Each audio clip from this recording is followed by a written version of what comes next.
তখন আমরা এই বাংলাদেশ থেকে লং মার্চ নিয়ে আমরা মুম্বাইকে ঘেরাও করবো ইনশাআল্লাহ। মুসলমানের action, direct action, court boycott, নারায়ে তাকবীর, আল্লাহু আকবার। ভারতের দালালেরা নবীজির অপমান, সইবে না রে মুসলমান, বিশ্ব নবীর অপমান। মোদির দালালেরা হুঁশিয়ার সাবধান, হিন্দুত্ববাদের দালালেরা হুঁশিয়ার সাবধান। নারায়ে তাকবীর। সবথেকে বড় অপমানজনক বিষয় হচ্ছে তারা আমাদের রাসূলের শানে গুস্তাখি করেছে। এর জন্য আজকে আমরা এখানে একত্রিত হয়েছি প্রতিবাদ করতে।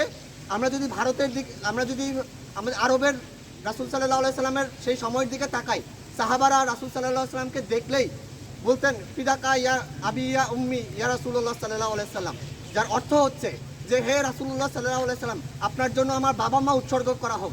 যেখানে আমাদের সবচেয়ে প্রিয় বাবা মাকে তখনকার সাহাবীরা তাদের জীবন এবং তাদের বাবা মাকে উৎসর্গ করতে রাজি ছিলেন, সেখানে আজকে আমরা এই ছোট একটা মিছিল, প্রতিবাদ মিছিলের আয়োজন করেছি। সেটা আমাদের ইমানের খুবই দুর্বল একটা জায়গা, তবুও আমরা আয়োজন করে, আমরা হচ্ছে যে এটা ব্যবস্থা করেছি বা আয়োজন করেছি শুধুমাত্র আমরা যে আমাদের রাসূলকে ভালোবাসি সেটা প্রমাণ করার জন্য। এবং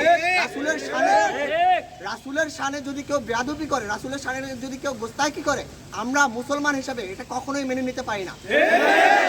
এই প্রতিবাদে আমরা আমাদের জীবন বিলিয়ে দিতে প্রস্তুত আছি ইনশাআল্লাহ।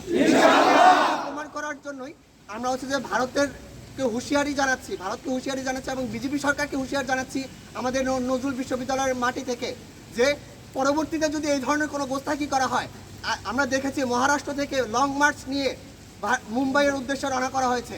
আমরা হুঁশিয়ারি দিচ্ছি যে পরবর্তীতে যদি এই ধরনের কোনো গোস্তাখি করা হয় আমাদের প্রিয় রাসূলের শানে, তখন আমরা এই বাংলাদেশ থেকে লং মার্চ নিয়ে আমরা মুম্বাইকে ঘেরাও করবো ইনশাআল্লাহ।